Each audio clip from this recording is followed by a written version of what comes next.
วัสดีครับอยู่กับช่องลูฟี่นะครับผมจะมาเล่นหน้าบ้านอยู่ในป่าให้ดูปะเราไปดูกันนี่คือไม้ที่ผมจะใช้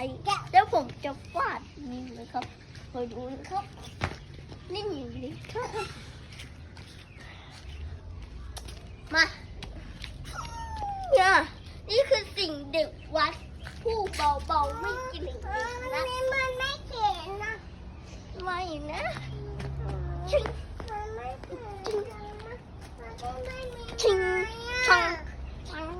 ไม่มีไม้ชิงทุกคนอยากเห็นปลาไหมทุกคนมาตรงนี้เลยมาตรงนี้ปลาอยู่ที่นี่เลยอยู่ตรงนี้เลยทุกคนปลาเต็มเลยปลาเต็มเลยนี่สวยมากเราไปดูเต่ากันครับเต่าเราก็มีครับนี่เต่าเรานี่นะครับทุกคนอาจจะไม่เห็นนะครับเราต้องตัดงานไงทุกคนกระดองมันโอเคไปวันนี้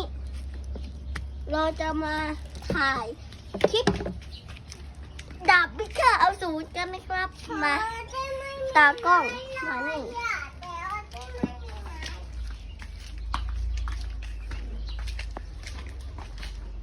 ี่นะครับเราจะมาฟันอิสนาวันท่าที่3ลงพัดนะ